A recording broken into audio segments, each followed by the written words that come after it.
थोड़ी देर रुक जाइए, थोड़ी देर ठहर जाइए।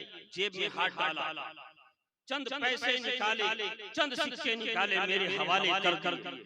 मुझसे कहा हुजूर इस पूरे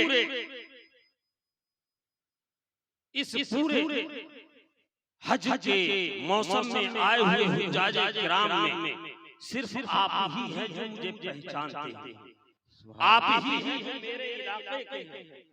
हुजूर आप मुझसे एक वादा कीजिए, ये मेरी अमानत अपने पास रख लीजिए।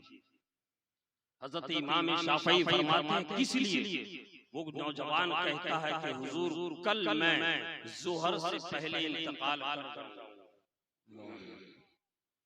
कल मैं ज़ोहर की नमाज से पहले इंतकाल कर जाऊंगा और मैं वसीयत करता हूँ और आपसे वादा चाहता हूँ कि हुजूर मुझे कफन आप पहनाएं, मुझे गुस्ल आप दें, मुझे कब्र में आप लिटाएं। हज़रत इमाम शाफई फरमाते हैं उस नौजवान की गुफ्तगू सुनकर मैं जो बातें करने आया था वो ना कर सका और खामोश हो गया, मैं कुछ नहीं बोला।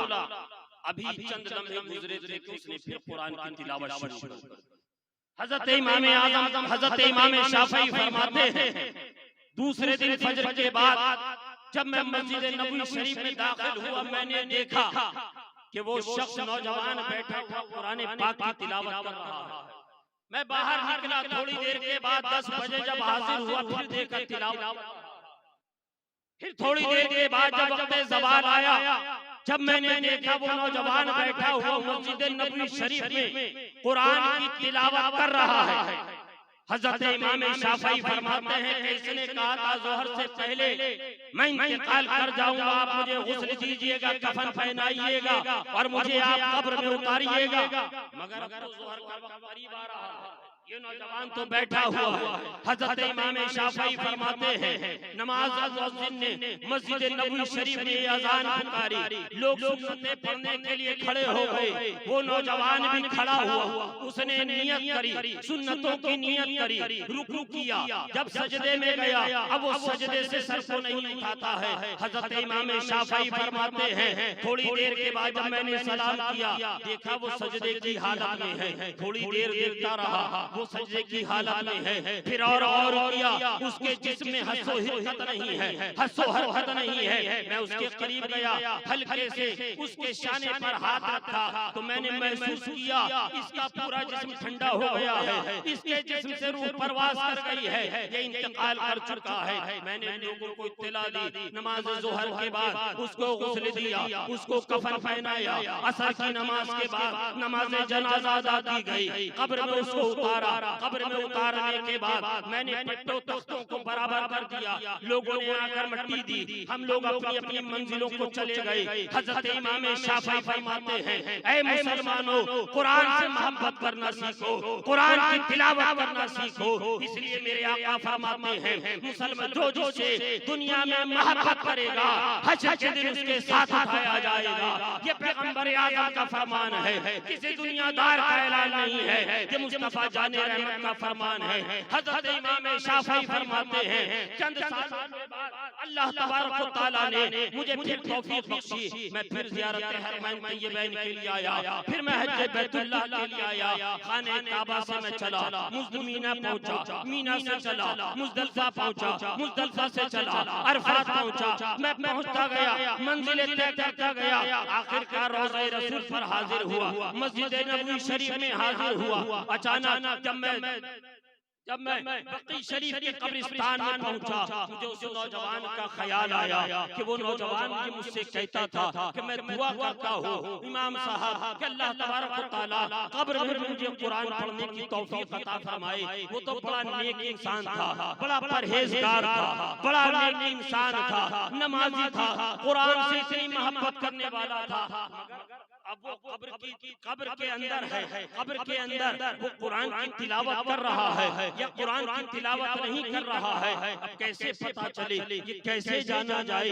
कब्र खोल के नहीं देखा जा सकता, इसीलिए कि शरीयत ने इस बात की बिला जरूरत शरई इजाजत नहीं दी है। जब इजाजत नहीं दी है वो आपके लिए भी है, हमारे लिए भी है, वक्त के इमाम के लिए भी है। शरीयत के कवानीन सिर्फ मानने वालों के लिए नहीं होते हैं, सिर्फ आवाम के लिए नहीं होते हैं, उलमा के लिए भी होते हैं, मशाइख के लिए भी होते हैं, सादात के लिए भी होते हैं। इसी शरीयत इस्लामिया के कानून में सब एक जैसे नजर आते हैं, सब एक जैसे अमल करने वाले नजर आते हैं। हजरत इमाम शाफी फरमाते हैं, मैं मस्जिद नबी शरीफ में आया, मैंने ज़ोहर की नमाज पढ़ी, ऐलान हुआ एक इंसान का इंतकाल हो गया है और उसकी कब्र खोदने वाला कोई नहीं है। अगर आपने कोई कब्र खोद दे तो आप जाकर कब्र तैयार कर दीजिए, ताकि थोड़ी देर के बाद नमाज जनाजा अदा करके उस शख्स को कब्र में उतार दिया जाए। हजरत इमाम शाफी फरमाते हैं, मैं चंद लोगों के साथ हथियार और तीशा लेकर कुदाल लेकर जन्नतुल बकरी शरीफ में पहुंचा। मैंने बकरी शरीफ में जिस जगह लोगों ने निशानदही करी, जब मैंने अपनी याददाश्त पर जोर डाला तो मुझे ख्याल आया जिस जगह पर निशानदही की गई है, यानी अभी जो कब्र में मैयत उतारी जाएगी, जिस मकाम पर उतारी जाएगी, जिसकी बराबर में ही 3 साल पहले हमने उस नौजवान को रखा था, उस नौजवान को दफन किया था।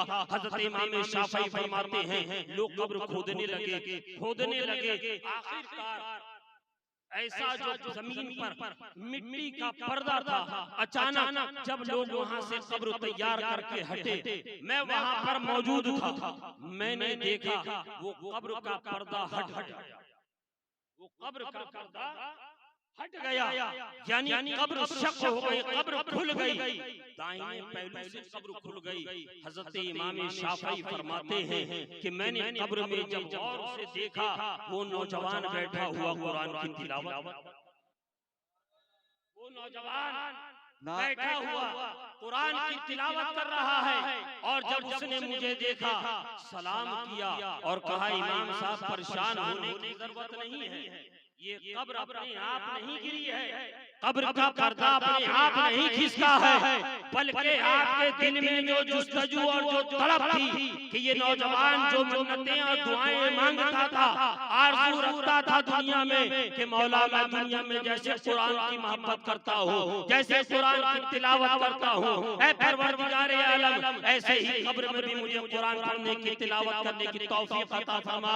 इमाम साहब मुबारक हो, अल्लाह तबारक व तआला ने आपकी दुआ को कबूल कर लिया और आपको ये दिखा दिया कि देखिए इमाम साहब जो दुनिया में कुरान से सच्ची मोहब्बत करता है और अपने रब की बारगाह में सिद्क़ दिल से दुआएं करता है, तो उसका परवरदिगार, उसका रब, उसका अल्लाह उसकी दुआ को खाली नहीं जाने देता, बल्कि उसकी दुआ को कबूल करता है और कब्र से लेकर हश्र तक रब तबारक व तआला उसके लिए आसानियां अता फरमाता है।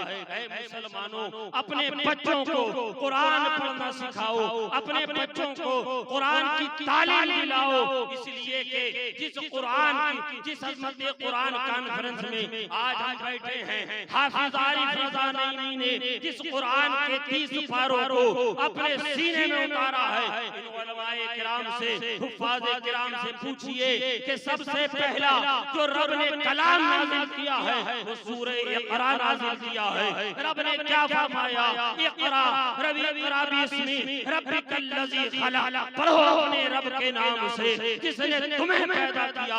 अरे रब तुम्हें पढ़ने का हुक्म दे रहा है, जो आयत तुम्हें तालीम का हुक्म दे रही है, जो आयत जो कुरान का पहला दर्स तुम्हें तालीम के हवाले से आया है। आज उसी कौम के बच्चे हैं जिनके यहाँ जिहालत परवान चढ़ गई है, जिनके यहाँ जाहिलों की कमी नहीं है, अगर पढ़े लिखे हैं भी तो उनको शऊर नहीं है कि कुरान क्या कहता है, इस्लाम क्या कहता है, पैगंबर इस्लाम क्या कहते हैं। उन्होंने चंद दुनियावी किताबें पढ़ ली हैं, चंद जमातें पढ़ ली हैं और अपने आप को उन्होंने बहुत कुछ समझना शुरू कर दिया है। ऐ मुसलमानों, अगर दुनिया और आखिरत की भलाई चाहते हो और चाहते चाहते हो ये दुनिया में होने वाले मजालिम का रुख तुम्हारे ऊपर से मुड़ जाए और ये रुक जाए तो तुम्हें वापस फिर उसी जानिब जाना पड़ेगा जहां 1400 साल पहले सहाबाए किराम ने अपनी पेशानियों को रखा था, अपनी जबीनों को रखा था, अपनी अकीदतों को रखा था, अपनी दुनिया के हर मामला को रख दिया था।